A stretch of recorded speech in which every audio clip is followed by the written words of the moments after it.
Hi, welcome to WNEM TV5 News. I'm your host, Michelle Charles. And I'm your co-host, Cameron Stewart. We will be discussing the economy's current state in the U.S. As of right now, our economy is rigged.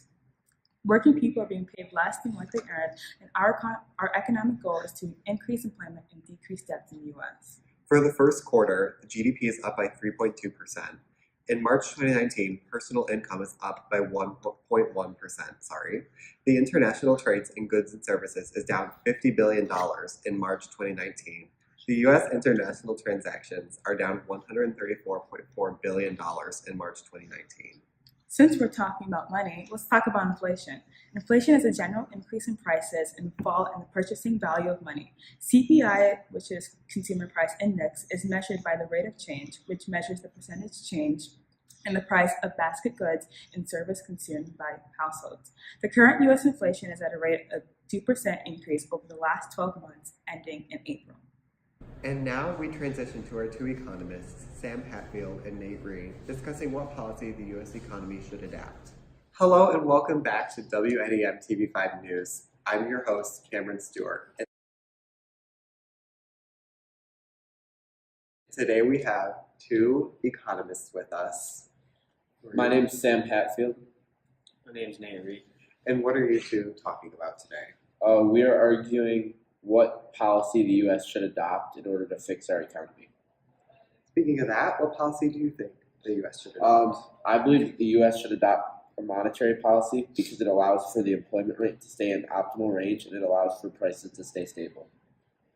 On the other side of the spectrum, I believe that we should have a hands-off, no government spending or intervention, rather more of a long-run self-adjustment. Okay, how would our government survive without any government spending? Well, the government, when you're adding wealth and assets into, let's say, a particular project, let's say you're creating jobs, we want to build this dam, a road, a bridge. So you think you're adding these opportunities, new jobs, because people are going to have to build that, and more money into that certain area. Well, that's true, but every amount or every dollar that you spend into that is coming from taxes. That's the only way you're going to be able to get money to spend for the government. And when you take that money, you're just taking it from everywhere else and just putting it all into that one specific area. So yes, obviously that's going to help improve that certain area and supply some jobs, but you're taking and making the quality worse at other areas you've taken. Also, you're not actually creating jobs, you're diverging the jobs. So let's say we need more bridge workers, we're just going to be taking those workers from like some other car factory or something. So nothing really changes, you're just moving things around. Okay, would you like to respond to that in any way? Well, basically an overview of monetary policy. Monetary policy allows for the Fed to alter the supply of money in order to correct the economy in any inflationary or recessionary periods. So a couple benefits of monetary policy is that it has easy and quick implementation because the Fed is theoretically government independent. So it has no political theories tied to it. It's just whatever the Fed wants to do. And that allows for there to be less arguing, less sort of policy that goes into it and politics that goes into it. So all in all, basically, it's easier to implement policy and it's a lot faster, so we can fix things in a quicker time. And it promotes predictability and transparency within the economy because it requires the policymakers to announce plans ahead of time, which gives the consumers a better vision of what their money is going to go to, and it will increase consumer spending in the long run. Okay, do you have any reason as to why Napier's policy is inferior to your own?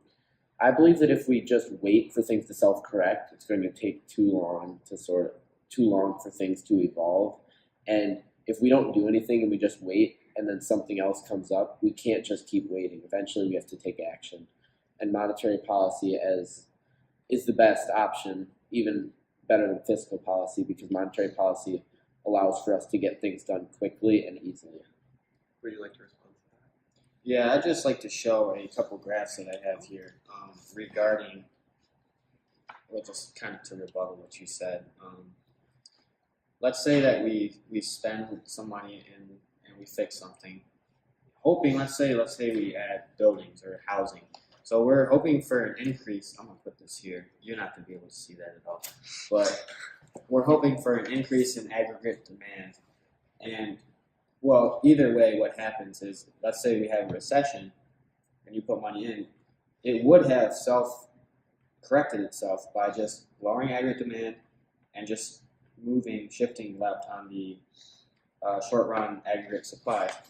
And it's the same thing for inflation. Inflation is just going to move aggregate demand upwards because there's more money to spend, and it's going to move us to the right on the short run aggregate supply. So I really just going to stay with my point that I've already said, and I just think self-correction is the way to go here.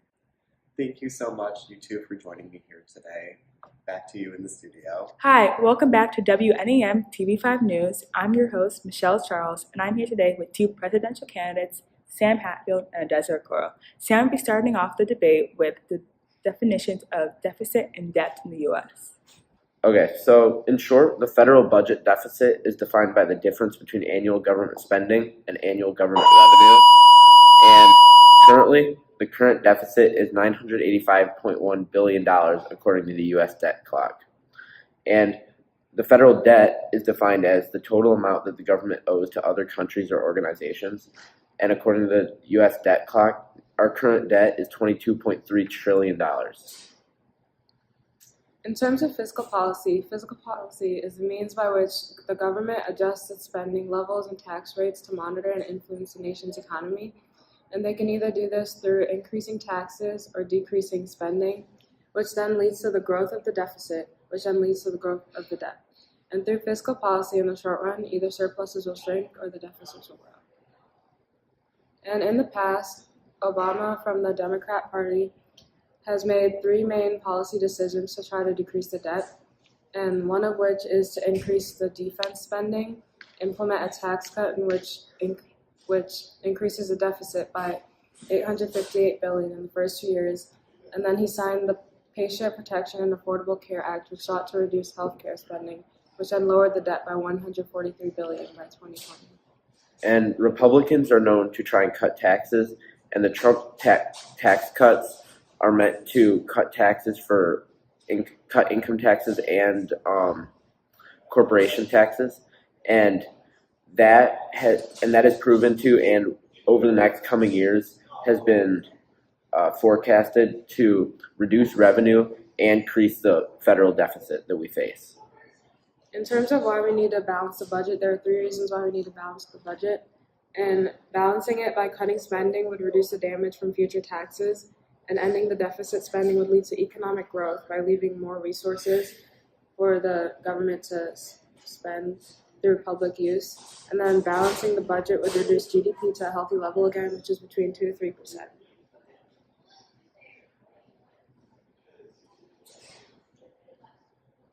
Okay, so my plan in order to balance the budget is to increase income taxes and increase taxes on corporations, because we will just keep falling in this spiral if we don't start to earn more revenue as a country. It's going to take a lot from everybody, and it's going to take help and taxes, but we can't go anywhere if we don't start to increase taxes. And we're going to decrease government spending in the military sector, as that accounts for over 50% of our spending, and we can easily cut back on certain aspects of the military spending in order to have more money to spend and have more money to start paying off our debt. And I also plan to implement new tariffs on foreign goods in order to help increase our real GDP and in order to help us, yet again, start to climb out of this deficit. And for my plan to reduce the debt, one of the things I'll do is cut the government and military spending, and then increase taxes, but only to those already existing, and then make sure no new taxes are added to the people. And then eliminate the federal retirement plans and change the full retirement age from 67 to 70 because this would reduce the deficit amount. And then creating government bonds would finance the deficit, and then reducing the deficit by half over the next 5 years. And by reducing the deficit by half over the next 5 years, this ensures that if it works, it will continue beyond the 5 years, and the economy will perform, and the deficit should decline at a steady rate. And then changing the retirement age from 67 to 70 would supply the government with as much money they need for retirees, and that people would bring in more money to the government. Okay, my plan is superior to that of my counterpart because it will allow for the U.S. to start to summit this mountain of debt a lot quicker, and we will have more. It might take a little bit more help from everybody in the beginning, but it will pay off sooner, and we won't be living in this debt for as long. Thank you both so much for sharing your plans, and I wish you both the best of luck in this upcoming election. Hello and welcome back to WNEM TV5 News. I'm your host, Cameron Stewart. And I'm your co-host, Michelle Charles. And today we will be talking about unemployment and the business cycle. So we all know what unemployment is. It's the state of being unemployed. And the current U.S. unemployment rate is actually 3.8%. In the state of Michigan, the unemployment rate is 4%. And our neighboring states, Ohio and Wisconsin, have an unemployment rate of 4.4% Ohio and 2.9% Wisconsin. So there are several types of unemployment, but there's 5 that I really want to cover, and it's the cyclical unemployment, which only exists when individuals lose their jobs as a result of a downturn in aggregate demand. There's structural unemployment, occurs when certain industries decline because of long-term changes in market conditions. Regional unemployment, which is pretty self-explanatory, it's just people losing their jobs and the effects of local areas of an economy. There's seasonal unemployment, exists because certain industries only produce or distribute the products at certain times of the year. And classical unemployment is caused when wages are too high. You know, I think there is a lot of unemployment due to businesses shutting down because of high taxes, because the more taxes there are, the less of an incentive there is for businesses to expand. And I personally think that the cyclical unemployment is what causes the rate of change, which exists when individuals lose their jobs as a result of downturn aggregate demand. So I will be talking about the business cycle, and basically the business cycle is a cycle of economic expansion and contraction. This cycle is also separated into 4 stages. The expansion stage, which describes when businesses and markets see a steep increase in demand, which they almost cannot keep up. The peak stage is when business reaches its maximum efficiency, but markets and firms cannot keep up at this point. The contraction stage describes when businesses start to die down due to shortages, an increase in taxes, or many other different factors. And the final stage, or the trough, is the stage in which business is at its least efficient point. This is the lowest point, meaning the business cycle will enter its expansion stage soon enough. At our current stage, the U.S. has been in an expansionary stage since 2010, and it doesn't look like it's going to reach its peak anytime soon. Thank you for joining us today here on WNEM TV5 News. Welcome back to WNEM TV5 News. I'm your host, Michelle Charles. And I'm your co-host, Cameron Stewart. And today we're here with Avery. Sam Hatfield. and we will be discussing basically an overview on the U.S.'s current state on economics. Okay, so currently the United States federal deficit is $985.1 billion, and the current United States federal debt is $22.3 trillion. And it's really shocking to think about these big numbers because we consider ourselves a successful country, but if we owe all of this money to other people, then we aren't really as successful as we think we are. If we look to the past, we see that presidents like George W. Bush tried to increase military spending and cut taxes, but in the long run, those did not work. You know, speaking of cutting taxes, we have Trump's policy, which is the no cut tax policy. And really, in the long run, right now it's working, but in the long run, it won't work. It's going to start improving, it's going to decrease revenue. Just adding on to that, it's going to relate to why we think that hands-off policy is just going to be the best way in the long run, because really any sort of facilities you try to utilize to help get rid of this debt in the long run, it's just going to help in the short run. And President Obama tried to decrease the debt by increasing spending and implementing a tax cut, which increased the deficit and didn't help in the long run. Thank you three so much for joining us today here on WNEM TV5. That concludes our daily segment of the economic news.